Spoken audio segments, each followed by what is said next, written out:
Alhamdulillahi qail huwallahu alladhi la ilaha illa huwa alimul ghaibi wasyahadah warrahmanir rahim.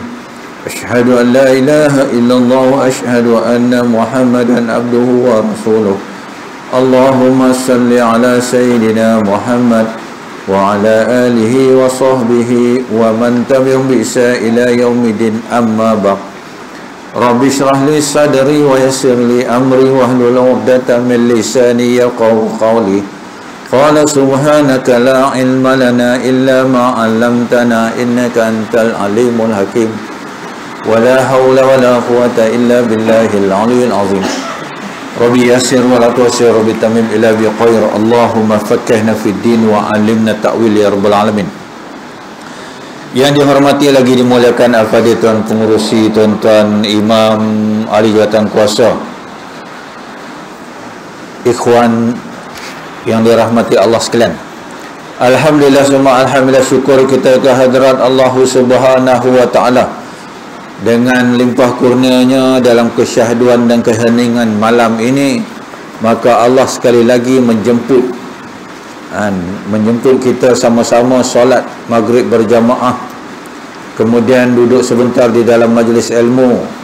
Moga-moga perkongsian ilmu kita pada malam ini akan menjadikan titik tolak untuk mendapatkan rahmat yang berpanjangan daripada Allah Subhanahu wa taala, yang menjadi asbab dan musabab untuk Allah meletakkan kita di dalam syurga insya-Allah. Alhamdulillah, di atas mujahadah tuan-tuan muslimin muslimat rahimakumullah. Mujahadah ni apa? Kesungguhan tu. Kan. Tu sebabnya tuan-tuan, ujian Allah bagi dekat kita ni umat akhir zaman ni, macam-macam ujian. Dibaginya kita ujian ke, hujan. Itu juga ujian. Maka Allah memandang kepada mujahadah seseorang tu, kan, kesungguhan dia tu. Maka dengan kesungguhan itu jadi nyatalah kecenderungan kita untuk mencari jalan Allah itu. Maka Allah dengan rahmatnya akan mendorong dan membawa kita ke jalan yang betul, jalan yang benar. Maka tuan-tuan, kesempatan ini kita sambung balik pengajian kitab kita Bahrul Mazi jilid yang ke-15, hadis dalam tajuk yang masih membicarakan segala darah kamu dan harta-harta kamu haram atas sekalian kamu. Tu kita sama-sama Islam ni, sama-sama orang Islam ni, haram menumpahkan darah. Tu berbunuhan di antara Islam ni hukumnya haram. Jadi bukan setakat tu juga, kita ni juga haram kita mengambil harta sesama orang Islam ni, wa imma secara rampasan ataupun secara zalim tu, ataupun cara ikut suka kita lah, kan, sebab kita ketua tu, haram hukum dia. Jadi taubat itu tidak akan terlaksana sebenarnya. Taubat itu tidak terangkat sebenarnya. Yang kita duk taubat tu, dia tak selesai selagi mana harta yang orang yang kita ambil itu kita pergi bagi balik. Tu kaedah yang Islam. Sebab Islam ni menghukum, hukum dan peraturan yang Allah sediakan ni bukan untuk nak menyusahkan kita dah, untuk mengharmonikan lagi keluarga Islam ni. Mana kata orang Islam ni dia akan hidup dengan dengan rasa harmoni, bahagia, sejahtera. Itu sebab Allah tahu, dan Allah cipta manusia ni Allah yang cipta. Allah lah yang meletakkan di dalam diri kita itu kesedihan, kepiluan, kegembiraan, kegelisahan, ketenangan. Itu semua Allah letak. Allah letak kita nak jadi orang baik, nak jadi orang tak baik, Allah letak juga. Tapi jadi orang baik ni Allah tak biar macam tu saja, Allah kurniakan kita akal. Itu sebab di antara panca indera yang paling agung sekali, nikmat yang paling agung Allah dia nikmat-nikmat ni dia ada kaitan, dia ada rangkaian dia. Allah kurniakan kita mata untuk melihat. Dengan melihat ni hanya manusia saja yang mengetahui apa yang dia lihat tu. Apa yang ada dalam makhluk ni yang tahu nama-nama benda-benda ni makhluk saja, makhluk yang nama manusia. Itu sebab manusia dia melihat, oh ini hujan, betul. Kepanca indera yang namanya telinga, oh ini azan, kan? Bila muazzin pun sebut apa, hayya 'ala shalah, dia dengar, kan? Dia pun tengok, surau pun dekat. Nak datang tak datang tu mujahadah. Nak datang tak datang tu fa'alhamaha fujuraha wa taqwaha. Akal yang aku bagi, kata Allah, dan ilham. Kamulah yang memilih nak datang tak datang. Tapi spesialnya siapa datang hari ni dapatlah makan sebumbui esok lagi. Tu cerita dia. Hadiah tu, kan? Baru dah kita doa tadi. Rezeki, dapat rezeki dah. Kan? Tu. Yang utamanya tu pahala tu. Allah, ganjaran Allah nak bagi. Okey. Kehormatan saudaramu itu apa-apakah ia diharamkan? Kan? Kehormatan tu. Kita ni masing-masing ada kehormatan. Manusia ni, yang nama manusia ni, Allah jaga dengan kehormatan pada diri kita ni semua ada. Tu sebab setengah orang tak boleh kita nak sentuh kepala dia. Dia kata ni, kepala aku ni aku jaga ni. Kan? Tu. Jangan ada siapa nak main-main kan, nak apakah lagi pijak. Tu. Punya nak jaga tu. Hebatnya ni. Kan? Jadi, soalnya pada sepotong hadis dalam masalah 12 ni. Apa hadisnya? Hadisnya, khala fa inna dima'akum wa amwalakum wa a'radakum yan bainakum haram kahurmati yaumikum hadza fi baladikum hadza. Maka sabdanya Nabi, maka bahwasanya darah-darah sekalian kamu dan harta-harta sekalian kamu dan kehormatan sekalian kamu haram membuat angkaranya di antara sekalian kamu, sebagaimana haram buat langgar hukum kehormatan diri kamu itu di dalam negeri sekalian kamu, yakni negeri haramnya apa? Macam di negeri Mekah tu sendiri. Mekah, Madinah haram kita berbunuh-bunuh, haram kita tuntut. Tanah haram ni, yang kata tanah haram ni, sebab apa dikata tanah haram tu? Masuk saja dalam ni, katalah ni perimeter Mekah kan, Mekah kan, dia dikawal oleh malaikat Allah ni. Kita saja tak nampak. Kata Nabi Muhammad SAW, perimeter Mekah dan Madinah ni semua ada malaikat. Itu sebab tidak akan ada satu wabak penyakit pun yang akan masuk. Madinah pun sama, Mekah pun sama, Masjidil Aqsa pun sama. Dulu Madinah ni sebelum Nabi sampai Nabi hijrah sana, di situ memang tempat pusat sihir-sihir ni. Jadi setelah mana Nabi hijrah ke Madinah, maka Allah angkat semua. Sebab Nabi pernah melihat satu, orang kata, lembaga yang warna hitam di penjuru Madinah, kan? Kemudian mungkin Allah nak memperlihatkan kepada Nabi lah bahwasanya tu bentuk sihir dia, maka Allah buang. Sampai bila? Sampai kiamat. Dajjal pun tak boleh masuk, hatta orang kafir pun tak boleh masuk. Jadi di situ juga kita tak boleh nak bunuh-bunuh, ambil barang orang pun tak boleh. Hatta batu di batu jalan tu, kita kata pun ada berkat pun, kita nak berbalik, haram hukum dia, haram. Maka apakah yang berlaku dulu tu tahun 70-an dengan 80-an dulu kan, orang pergi Mekah dulu, kelambu sutuf Kaabah punya kelambu tu dijatuh sampai bawah tu dulu lah. Habis saja musim haji, kerajaan Arab Saudi mendapati dia punya kelambu tu bocor kan, lopong-lopong, berlubang-lubang. Rupanya jemaah ni pergi gunting, ambil lah secebis, 2 cebis, bawa balik kan. Sebab apa bawa balik? Bertawasul, kononnya kan, kalau dia mati besok, bubuh saja tu kain Kaabah tu, kelambu Kaabah tu, dalam bersama jasad dia tanam. Tu kurafat tu. Kata nanti kalau malaikat tengok, oh dia ni baru pergi haji ni, tak kena lah, kononnya macam tu. Jadi itu sebabnya tuan-tuan tengok kerja haji sekarang, dia naik kan kelambu, orang pun tak boleh gagal dah. Macam sekarang lagi lah, kita nak pergi pegang Kaabah pun tak boleh dah, masuk Hijri Ismail pun tak boleh, nak solat tepi makam Ibrahim pun tak boleh. Tuan-tuan doa dekat Multazam tu, tuan-tuan tak boleh nak beradab dekat Multazam tu sambil lalu je, tak boleh nak berhenti situ pun dah. Kan. Tapi tadi saya dapat berita kata pergerakan di Mekah tu dah kembali seperti normal. Boleh dah. Dulu sebelum ni kita buat umrah sekali je. Kita buat satu set umrah tu, kita tawaf 7 kali, sa'i 7 kali, tahallul, keluar. Tak boleh buat macam dulu lah, raya mata tak boleh, keluar. Kau nak masuk lagi, register lagi. Itu 2-3 minggu lepas lah. Sekarang ni saya dengar tadi dia orang bagi tahu dah bebas dah macam dulu. Alhamdulillah lah. Kan. Jadi harap-harap Allah jemputlah kita nanti dalam masa terdekat ni.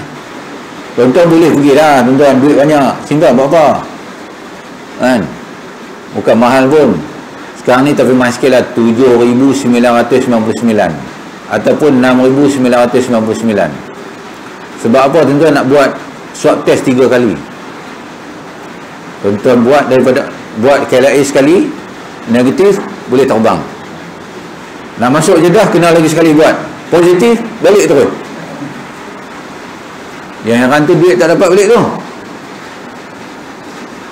Jadi saya pun telefon lah satu agensi ni kan, boleh tak berlaku, orang kata apa, ada sikit ni lah kan, kok dia ada pakat apa, kita pun letak sini negatif, padahal negatif ni, nak masuk Jeddah dia kata positif, terang kita balik, duit tak boleh claim. Ada tak unsur-unsur di situ? Boleh jadi juga kan, tapi lah tak dah kan. Cumanya nak masuk Jeddah tu saja macam biasa lah, 76 kaunter, 2 kaunter je buka kan. Tuan-tuan semua dah pernah kenal dah. Landing pukul 3 pagi, pukul 7 pagi tak settle lagi, tak hangin kita. Yang geng-geng masuk lah, geng dia baru turun masuk. Kita ni tunggu jemaah Malaysia, tapi sabar. Sebab apa? Nabi umrah, ujian Allah Ta'ala nak bagi seronok hati ni. Tuan-tuan lah, kalau kenal, tuan-tuan kenal macam tu, cari geng, cari satu kursi roda, duduk seorang tolak, boleh lepas. Tu itu tipu macam tu tak apa. Kalau tidak, jenuh, melanih kita keluar tu. Kalau ada orang tua-tua ke buat macam tu dia akan bagi. Kadang-kadang harap dia pun bukan ni dia biar juga kan. Tu cerita dia habis. Maka di Mekah tu sendiri tak boleh kita nak balik apa, hatta batu-batu dekat selipar kita lekat tu, kita kau nak balik tak boleh. Tu kan, apa jumpa ke di sana kan, apa tak lagi mencuri langsung lah. Tapi ada orang mencuri, ada tuan-tuan kan. Jemaah Malaysia berapa banyak yang kena ni, pakai tu pakai apa, pos tu, siap zip tu, zip dah boleh dia tepas lagi tu, ambil. Masa saya bawa tu, 2 orang hilang. Satu dekat Gunung Uhud tu, Bukit Memanah tu, 3,500 hilang. Dia boleh tepas beg tu. Di Mekah ketika mana sujud, dia bubuh beg dia depan ni sujud, bangkit hilang lah beg. Tu kan, ada lah juga tu yang kata tu. Jadi kita yang dah telah mengetahui ni bahasanya haram. Itu sebab apa hikmahnya yang kita pakai ihram tu. Apa makna ihram tu? Ihram dan takbiratul ihram yang kita duduk solat tadi tu, Allahu Akbar, takbir yang mengharamkan dunia ni. Tak ada lah. The moment kita takbir tu, takbir pertama tu Allahu Akbar tu haram dah. Haram tak? Tengah semain nak cakap boleh tak? Batal. Makan boleh tak? Tak boleh. Minum pun tak boleh. Itu sebenarnya dah mi'raj tu, angkat Allah, mi'raj lah, angkat Allah lah. Tu mi'raj Allah tu kan. Sama lah kita pakai ihram kan. Bila mana kita pakai ihram, nak pakai minyak wangi tak boleh, nak sikat rambut pun tak boleh, takut rambut gugur, nak bunuh binatang tak boleh, nak pergi patah-patah pokok pucuk pun tak boleh. Tu haram melakukan tu kan. Itu sebab kita tengok orang Buddha pakai ihram sampai mati. Tu sebab dia punya makam tu mula-mula daripada peringkat bawah tu, peringkat dah boleh pakai ihram itu, dia tak akan buat jahat dah. Tu. Tapi yang malangnya dia tak Islam, dia tak beriman. Kan? Baik dah dia, baik tu. Puasa dia puasa. Cakap ni Allah, orang kata apa? Humble sungguh. Kan? Puasa dia puasa, tapi sebab dia tidak beriman. Orang Islam ni kata Nabi Muhammad SAW, hang tak boleh pakai ihram, hang mati dah ihram. Hang mati biasa, dia mati. Bila mati dia beriman. Kalau mati dalam ihram tu lagi bonus lah. Tu yang kata umat Nabi Muhammad SAW. Kan? Habis. Soalnya itu hadis ini itu menunjukkan haram langgar hukum ke atas kehormatan saudaramu sama-sama Islam itu. Bukankah ada bagi saudaramu sama-sama Islam itu beberapa perkara yang malu dan aib padanya dicanang dan dikeluarkan, dizahirkan pada orang-orang. Aduh. Aib orang kita tak boleh cerita, dedahkan, viralkan. Apa lagi sekarang ni zaman viral. Wa ima dia betul ataupun dia tak buat ataupun dia buat. Haram kita viralkan benda tu. Tu. Sebab apa? Menjaga kehormatan masing-masing. Kan? Sebab apa Allah bagi tahu macam tu? Sebab apa Allah? Kan? Allah letakkan ada azab pula tu, azab. Orang yang selalu mengaibkan orang, menghebah-hebahkan keburukan orang, cerita buruk orang ni, akan kena macam ni. Supaya Allah nak bagi kita ni hidup bermasyarakat, hidup dalam satu ukhuwah. Kan? Orang baik-baik semua. Allah nak suruh kita ni jadi orang baik-baik. Kan? Itu sebab Allah adakan undang-undang dan peraturan ni di dunia ni. Kan? Maka itulah setengah daripada kehormatannya. Tidaklah harus kamu siarkan dan canangkan kata seorang saudara-saudara sama Islam itu jahat, kuat berbuat maksiat, dikatakan akan dia tahi arak atau kuat main perempuan dan sebagainya. Kita tak boleh kata ni Allah yang kenal tak tu, pacuk tu, oh dia ni ya Allah, tak boleh cerita langsung. Walaupun dia tak ada depan kita ke ataupun dia ada depan kita, tak boleh. Tapi tak tahu lah, ada setengah orang yang suka. Dia suka orang cerita buruk dia tu. Dia nak kata apa? Dia tu hebat. Ada juga. Tapi Islam kata apa? Tak boleh cerita. Kan? Dia ni apalah, inilah, betina lah apa semua. Oh ya Allah, jahat lah tu. Kan? Mengaibkan orang. Kita kena ingat apa yang kita kata ke orang, besok orang akan kata kat kita balik. Itu di dunia. Contoh macam siapa? Macam Sayyidina Sa'ad ibn Waqqas, sahabat Rasulullah SAW yang keempat masuk Islam. Sa'ad ibn Waqqas ni siapa? Anak seorang kaya, anak tunggal seorang kaya. Dia ikut Nabi hijrah ke Madinah, ikut Nabi. Mak dia kata apa? Mak dia kata marilah, janganlah ikut Nabi, jangan ikut Muhammad tu, baliklah. Dia kata tak mau balik. Okey, mak pak dia kata apa? Kalau hang tak mau balik, satu sen pun harta kami tak akan bagi hang. Dia anak orang kaya. Kan? Itu sebab Nabi, bila Nabi tengok Sa'ad bin Waqqas, Nabi menangis.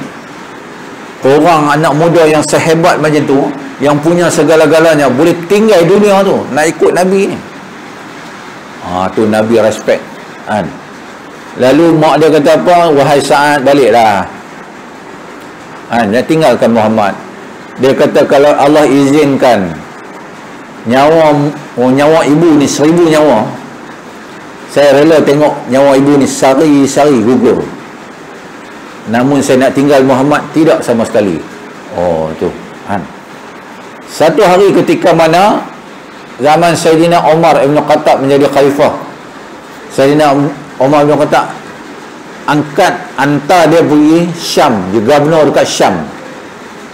Kan? Tentang kita ni baik macam mana pun orang tak suka. Ada orang tak suka. Kan? Pak Abu sikit punya baik ya. Ada juga orang tak suka dia. Kan?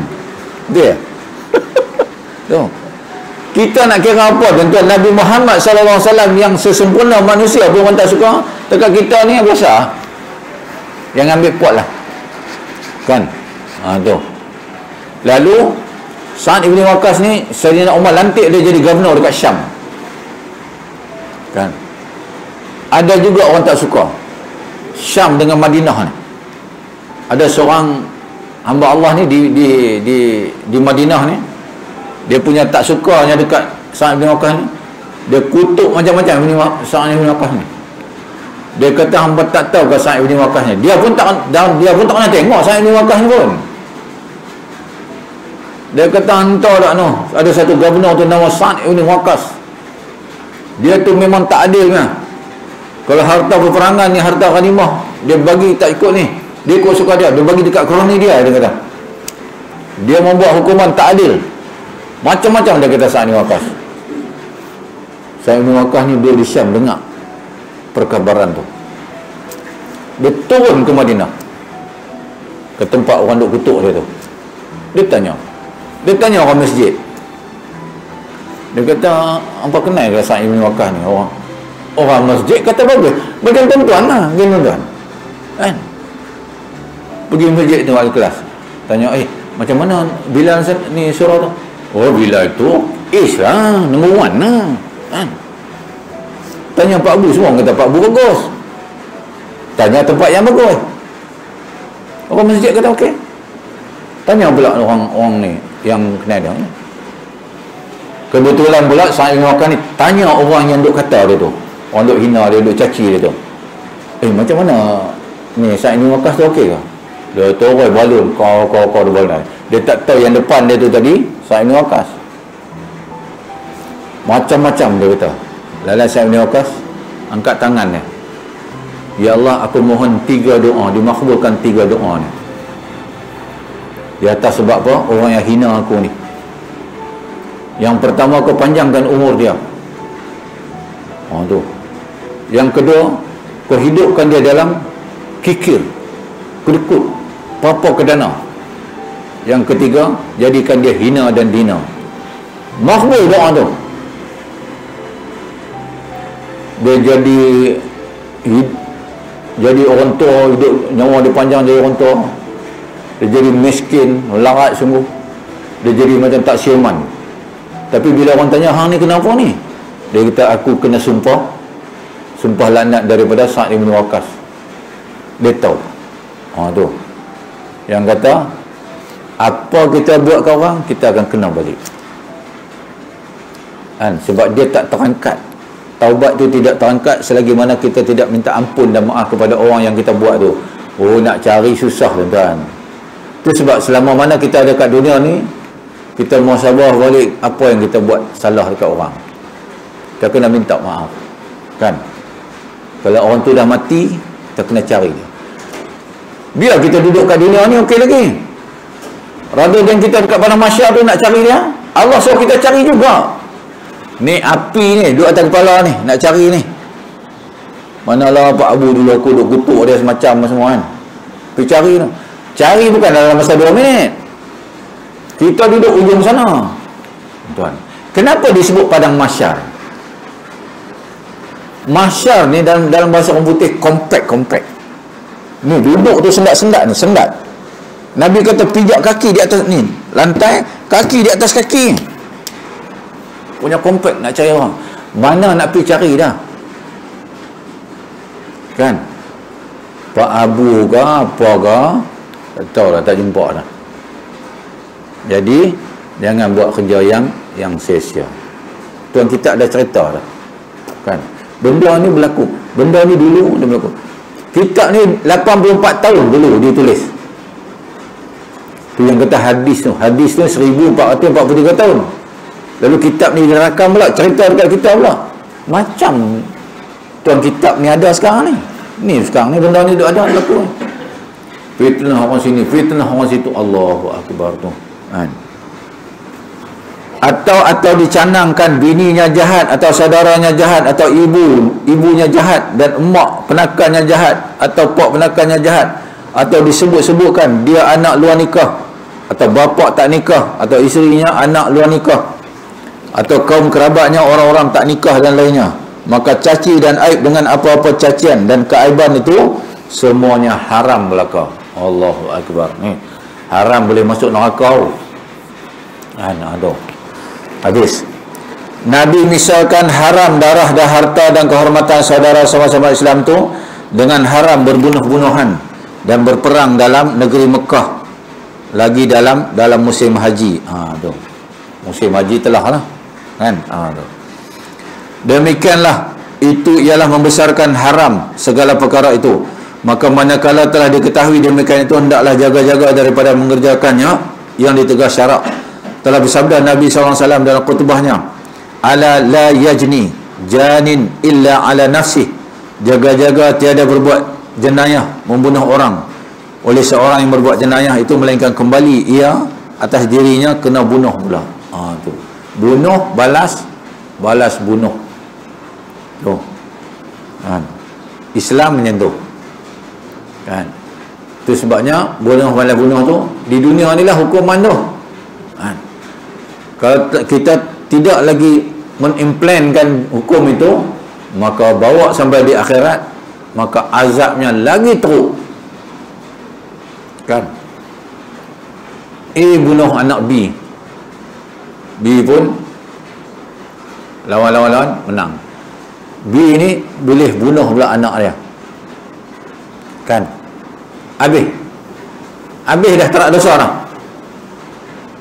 Sekarang ni benda tu tak boleh buat, sampai bawa lah kita ke akhirat kan. Maka azabnya sampai abadan abada, selama-lamanya, selagi mana Allah tak kata wahai malaikat stop, cukup kan, cukup sampai di sini saja, maka keluar masuk syurga. Tu Allah nak mudahkan cerita tu kan. Bunuh balas bunuh dan luka balas luka. Sayangnya dengan sepotong hadis dalam masalah 16 itu menunjukkan apabila seorang itu membunuh saudaranya sama-sama Islam, nescaya dibalas bunuh pula akan dia. Dan jika dikudungnya atau dirompungnya, nescaya dikudung rompung pula. Kalau dia potong tangan ni, jari ni, hang pun kena potong jari juga.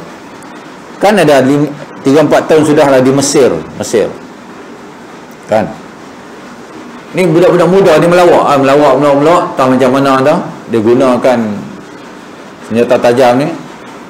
Dia bukan nak buat pun, dia elak macam mana tu, kena mata si B ni buta terus kan.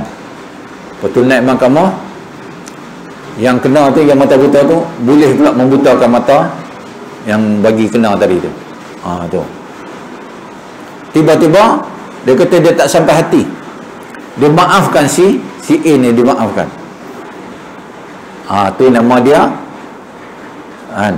diat tu, boleh bayang. Ataupun hukuman dia sama ada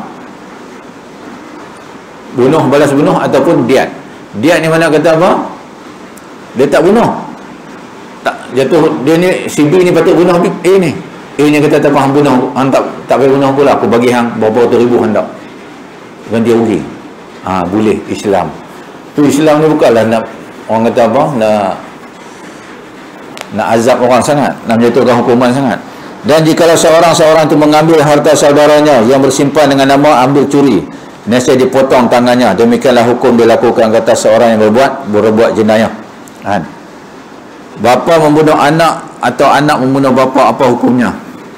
Kata ulama, sekiranya marah bapa akan anaknya lalu dibunuhnya sampai mati, tiadalah syarat kita menghukumkan bunuh bapaknya dengan sebab bunuh anaknya itu. Tetapi jika sekiranya anaknya marah dan akan bapaknya lalu dibunuhnya sampai mati, nescaya dihukum bunuh pula anak itu. Bapa bunuh anak tak apa, anak bunuh bapa kena bunuh dia. Tu kan. Sabda Nabi SAW, ala wa inna syaitan qad aisha min an yu'bada fi baladikum hazihi abada. Jaga-jaga dan ingat bahwasanya syaitan itu sungguh-sungguhnya putus harap ia daripada boleh menjadikan orang-orang menyembahnya, yakni menurut kehendaknya, supaya jadi kafir orang-orang isi dalam sekalian kamu Mekah itu. Kata Nabi, orang-orang Mekah tiada jadi kafir sampai kiamat. Siapa yang duduk di Mekah tu dan Madinah tidak akan jadi kafir dia. Mana kata Allah jaga orang di situ, masyarakat di situ tidak akan jadi kafir. Kan? Sebab apa? Allahu Akbar. Kita yang duduk sini malam ni, kita yang duduk sini ni, Allah pilih. Bukan sebab kita sihat dah. Kan? Bukan sebab kita kuat dah. Bukan sebab kita ni ahli masjid. Memang Allah yang pilih kita untuk nak duduk malam ni. Jadi syukur banyak-banyak. Tu kan. Sebab Allah kata apa dalam surah Yunus ayat 100, tidak akan beriman seseorang itu kecuali hanya dengan izin aku. Ala biiznillah, izin aku. Allah izin kita tu. Nak semayang pun Allah yang izinkan. Izin dalam istilah apa? Allah ilhamkan kita, kemudian dikurniakan kita taufik, maka datang dah. Jangan ada di antara kita kata apa? Aku ni semayang alhamdulillah sebab aku okey. Jangan.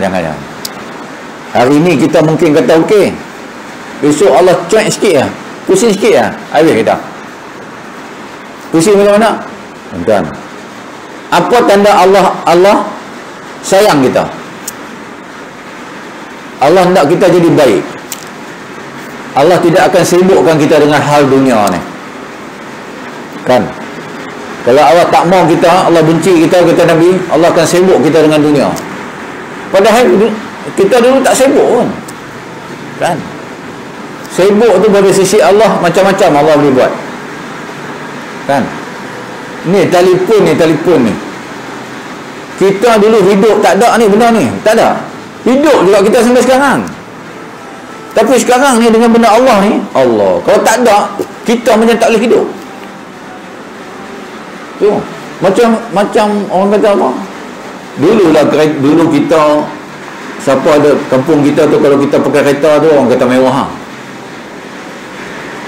Tapi sekarang dia tak jadi satu kemewahan dah, satu keperluan. Macam ni lah dulu. Macam jenis telefon tu macam tu, macam betul ayam tu kan. Siapa ada dulu hebat lah.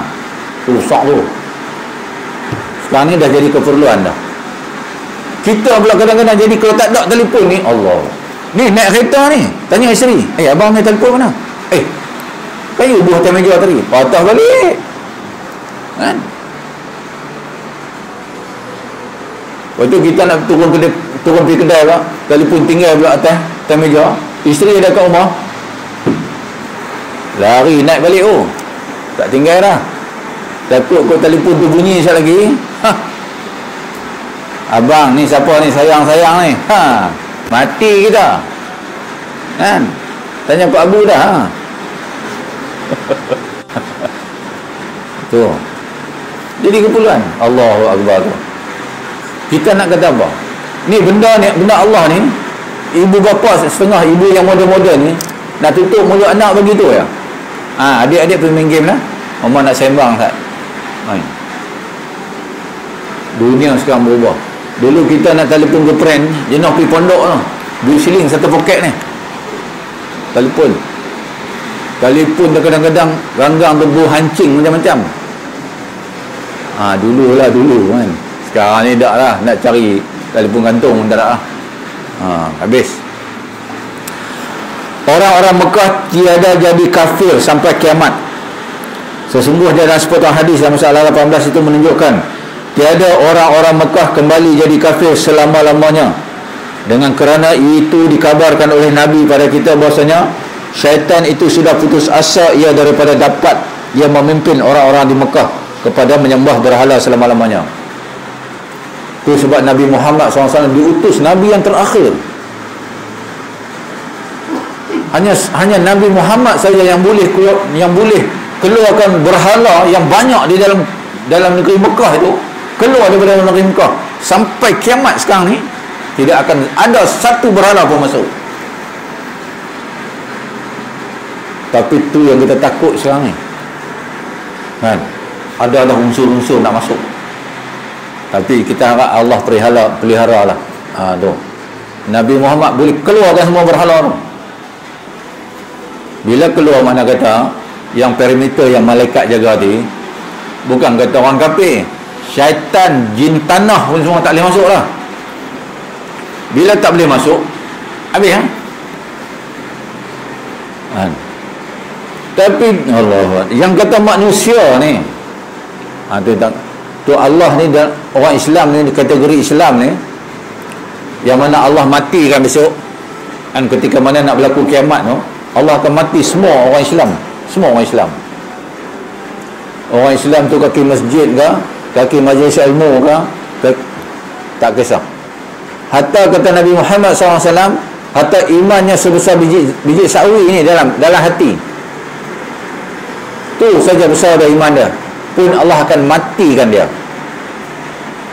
Tu saya cerita lah tuan-tuan ni, iman tuan-tuan tu saya cerita lah. Mau tanya mana tu saya cerita kan. Ni sebesar biji sawi lah, pun Allah akan matikan dia. Allah tak mau orang yang ada tiket Islam ni melihat kehancuran alam ini. Tu sayangnya Allah kepada orang Islam. Sabda Nabi sallallahu alaihi wasallam, walakin satakunu lahu ta'atun fima tahtaqiruna min a'malikum fasayardha bihi. Dan tetapinya lagi akan ada baginya satu turutan dan ikutan kehendaknya pada barangnya sekalian kamu pandang hina daripada amal-amal kamu, maka jadi suka dan reda itu dengan dia. Tu kan tuan, kita tengok yang nama kata Allah, keizinan Allah tadi, izin dan reda. Ni kita ni malam ni izin dan reda. Allah izin dan Allah reda. Tu sebab kita boleh ada tempat baik ni. Dia ada, Allah izin, tapi Allah tak reda. Macam mana tuan-tuan? Siapa dia? Kita tengok orang kafir, dia kerja dapat tak rezeki? Dapat. Allah izin, tapi Allah reda tak? Allah tak reda. Orang Islam dia usaha, dia dapat rezeki, Allah izinkan dan Allah reda. Melainkan dia gunakan tempat-tempat yang haram lah, tapi Allah tak reda. Contoh, dia dapat rezeki, dia kerja dengan izin Allah, dia dapat. Kemudian duit tu, gaji tu, dia pergi minum arak, tu Allah tak reda. Kita ni Allah izin dan Allah reda. Masya Allah, fatabarakallah kan. Tu habis. Katanya lagi, dan bermula ini hadis hasan lagi sahih. Tu hadis sahih tadi, hasan dan sahih. Tu habis. Orang-orang menurut kehendak syaitan dengan sedikit perkara yang dipandang hina. Sesungguhnya pada sepotong hadis dalam masalah 19 tadi, itu menunjukkan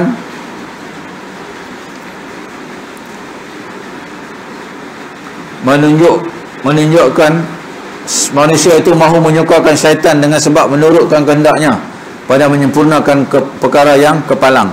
Maka iaitu manakala syaitan itu telah putus harapnya mengembalikan orang Islam menyembah berhala, maka ia pun merasuk pada segala amalnya yang boleh jadi sedikit sebabnya, dan kepalang jua, dan bilangan sampai boleh jadi berbunuh-bunuh dengan sebab sedikit saja, dan membawa fitnah besar dan perang sama-sama sendiri. Seperti seorang yang terkena helat dalam jual beli, sekeping atau seduit atau sejemput makanan dan setengah tahil timbangan. Tu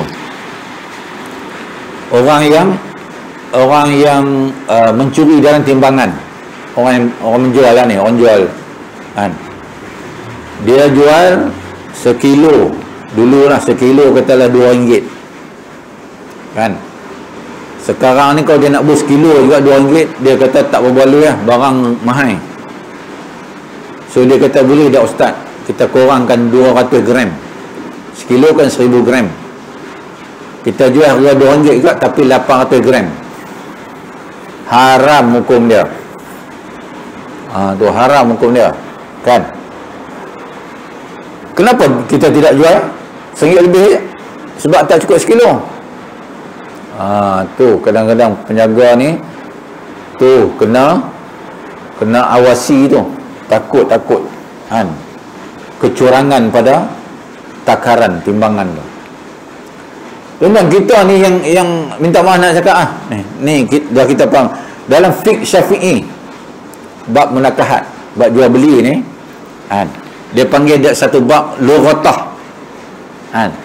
Kalau kita nak beli ni, orang yang makan komisen ni, haram hukum dia. Contoh kata Pak Bu ada nak jual tanah, Pak Bu kan banyak tanah, dia nak jual lah 1 ekar. Dia bagi tahu kepada CB, aku nak jual tanah 1 ekar, katalah 50,000.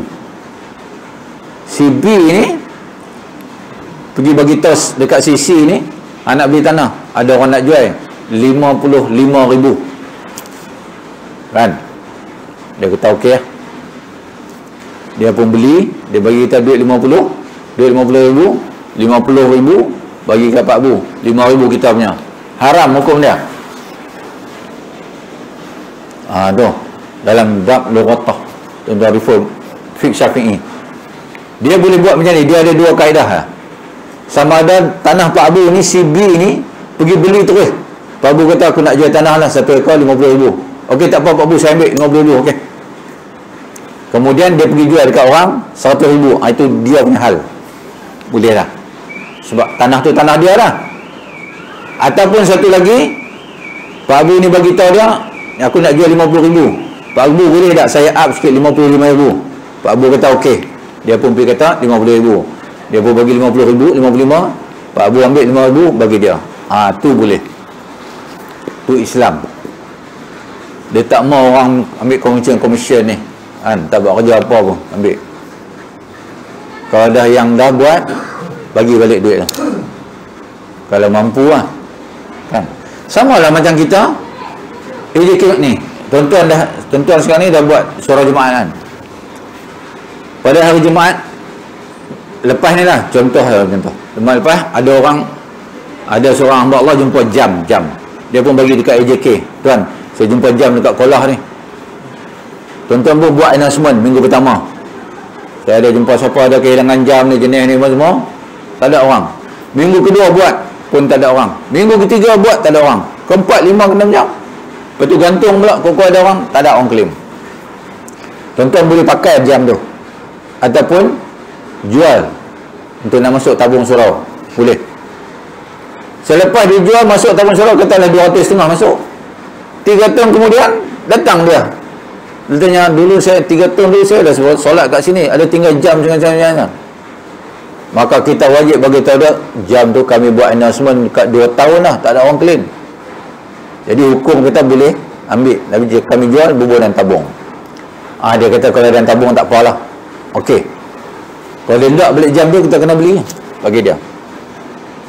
Itu kita kena buat announcement. Dan satu lagi, tuan-tuan sembahyang Jumaat pakai motor di situ, motor yang ada raga tu. Tuan-tuan pun keluar tengok ada pisang dalam raga tu, nak buat announcement, tak payah, boleh makan. Nak tunggu 3 Jumaat, Jumaat yang ketiga tinggal tali rupiah ya. Jadi boleh makan. Nanti Jumaat yang kelima, kalau dia depan kita tanya, ada tak? Saya rasa ada bubuh pisang 1 sikat dalam motor siapa dah. Kita bayar balik. Tu nak menjaga, takut benda-benda yang haram. Allahu Akbar tu. Takut ada bahagian-bahagian kita nanti dijilat oleh api neraka. Ni kita nak masuk syurga lah. Allahu Akbar. Kan. Islam ni senang aja. Dia tak rigid. Sesungguhnya pada sepotong hadis dalam masalah 19 itu menunjukkan manusia itu mahu menyukakan syaitan. Seperti seorang yang terkena helat, jual beli tadi. Maka bermati-mati itu menentukan haknya. Yang makan, maka haknya itu pun ada engkar dan mempertahankan dirinya kerana menurut sebagai kehendak lawannya. Maka jagalah hai sekalian ikhwan ni kita, akan tipu daya di atas perkara-perkara kamu yang sedikit. Janganlah berkeras-keras kepala, dan biar berlembut-lembut hati supaya tiada menyukakan akan kehendak syaitan tu. Kita kena lembut hati, kan? Jangan kita ikut syaitan. Apa perangai-perangai syaitan? Keras kepala tu. Payahlah nak bincang tu. Jadilah orang yang pemudah cara. Tu. Maka syaitan pun tunduk, kalah dengan kita, kan? Tuan-tuan ni sebab syaitan kalah lah. Tu yang boleh mari sini ni. Syaitan kata ambil spring lah. Untuk hari ni lah, esok tak tahu lagi lah. Hari ni alhamdulillah markah penuh. Jadi sekarang ni doa tuan-tuan ni makbul ni. Tak ada lah tangan minta jangan hujan sangat. Kan? Tu. Saya hari ni 5 kali banjir kena. Oh ya Allah, daripada Meru ke Merubah Sempah, Merubah Sempah mari ke sini. Allahu Akbar. Kan tu. Sebenarnya Allah nak uji kita tu, kan? Tu. Habis. Kita Isya ke apa Isya? Ada lagi tak? Ada sikit lagi. Sikit lagi. Kita sambung lagi babul majaa la yahillu li muslimin an yuradu musliman. Bab yang datang daripada menyatakan yang menunjukkan tiada harus mengugut dan mengusik seorang yang muslim. Tu Islam ni ugut pun tak boleh. Usik pun tak boleh, lawak-lawak usik. Macam orang tu nak duduk kita tarik bangku suruh tutup pun tak boleh. Allahu Akbar, kan? Ketahuilah kiranya ya saudaraku, hendaklah seorang itu bergaul dengan saudaranya sama Islam itu dengan berlaku kelakuan yang baik. Islam lah. Besok kita ni semua baik, berbaik-baik. Tuan-tuan bayang tengok Ustaz Abid Liu pergi masuk dalam kelompok gangster Brazil tu. Ustaz Abid Liu cakap cakap bukan cakap marah. Orang tu boleh hormatnya. Orang tu panggil dia apa? Muhammad apa kan? Panggil tu. Oh ya Allah, hebat dia. Sama senang hati dan lenang, sama-sama suka dan lapang, tiada bercari-cari jalan marah dan susah hati, dan mahulah benar-benar, yakni tiada senda dan gurau pada segenap perkara. Tu. Kita jangan melawak kasar, melawak kasar. Tu. Orang tu nak duduk kita tarik kerusi apa semua. Oh, tu bahaya tu. Ya Allahu Akbar. Tu. Cukup bahaya. Islam tak bagi melawak macam tu. Nak memelihara keharmonian tu.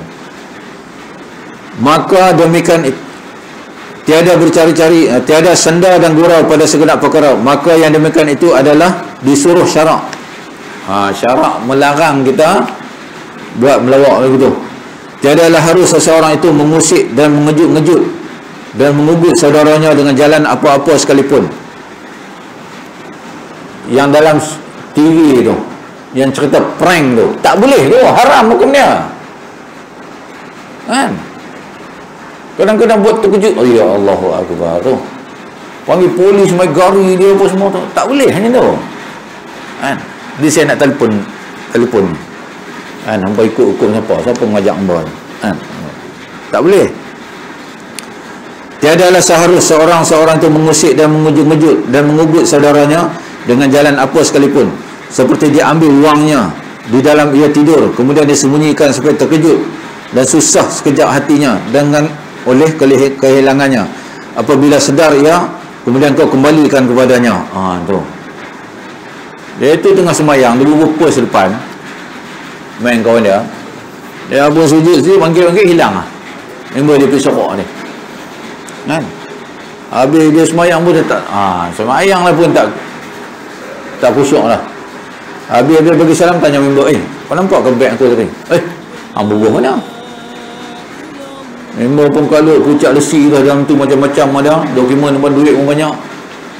Dan akhir dia pun bagi ni ni letak haram hukum dia. Allahu Akbar tu. Habis. Diperbuat demikian kerana bergurau, seperti dia ambil tongkatnya yang jadi senjatanya atau penolong dirinya, berjalan dan duduk, dan engkau sembunyikan dia, kemudian engkau kembalikan kepadanya. Tongkat. Hamba Allah tu berjalan pun pakai tongkat, engkau pergi curi pula, pergi sokok tongkat dia. Nak berjalan macam mana lah? Tu. Diperbuat demikian kerana kasat bergurau, atau dia ambil senapangnya, disembunyikan supaya gaduh. Ini senapang ni orang-orang penjawat pasukan beruniform ni, kalau hilang senjata macam hilang nyawa. Kan? Tu kadang-kadang orang yang buat security guard tu dalam camp, dia bawa senjata depan tu, dia tertidur. Selagi datang pegawai dia ambil tu, Ambil pisau. Tu kira jatuh hukum mana? Yang tidur ni tadi akan kena berapa? 7 hari 7 malam. Gad ya. Tak apalah kena gad. Kena masuk penjara terus. Kalau polis bukan kata hilang pistol, hilang peluru ya. Hilang kata senjata ni. Jenuh. Jadi jangan buat main, nak menyorok-nyorok kan. Tu. Maka semua perbuatan yang demikian itu haram jikalau dengan main gurau senda sekalipun, kerana yang demikian itu menyusahkan hati saudara sama-sama Islam dan mendatangkan marahnya dan mau jadi sebab berbantah-bantah, bahkan berpukul-pukulan dan bermaki-makian. Tu tak boleh macam tu kan. Jadi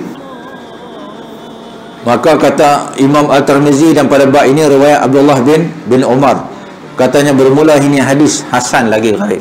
Tu jangan kita bergurau-gurau macam tu, Islam tak bagi kan. Alhamdulillah, wallahu alam. Sekadar itu dulu yang dapat kita kongsi. Insya-Allah panjang umur, murah rezeki, bertemulah kita sekali lagi insya-Allah kan. Kita sambung nanti di bila tahun depan, kita cuti setahun. Tahun hadapan setahun cuti insya-Allah. Kita sudahi dengan tasbih kafarah dan subhanallah wa bihamdika asyhadu an la ilaha illa anta astaghfiruka wa atubu ilaik. Bismillahirrahmanirrahim. Wal 'asri innal insana lafi khusr illa allazina amanu wa amilus shalihat wa tawassaw bil haqqi wa tawassaw bis sabr. A'udzu billahi samil 'alim minasyaitonir rajim. Bismillahirrahmanirrahim. Alhamdulillahirabbil alamin wal aqibatu lil muttaqin wal 'udwana illa 'alal zalimin. Wassalatu wassalamu ala asyrafil anbiya'i wal mursalin wa ala alihi washabihi ajmain. Allahumma arzuqna syahadatan fi sabilika waj'al mautana fi baladina rasulika sallallahu alaihi wasallam. Ya Allah, anugerahkanlah kepada kami mati syahid berjuang di jalanmu. Jadilah kematian kami di negeri Rasulmu ya Allah. Ya Allah ya Rahman ya Rahim, kau hentikanlah hujan yang sedang turun ini ya Allah. Ya Allah, kau perintahlah bumi ya Allah agar dia menyedut air-air yang tercurah daripada langit ini ya Allah. Ya Allah, jauhilah kami daripada segala bala ya Allah. Ya Allah, jauhilah kami daripada wabak yang sedang melanda kami ni ya Allah. Jauhilah ahli-ahli jemaah kami ya Allah, ahli-ahli khairah kami ya Allah, ahli saudara mara kami ya Allah. Rabbana atina fid dunya hasanah wa fil akhirati hasanah wa qina azabannar. Wa sallallahu alaihi wa sallam Muhammad wa ala alihi wa sahbihi wa sallam. Walhamdulillahirabbil alamin. Taqabbalallahu minkum.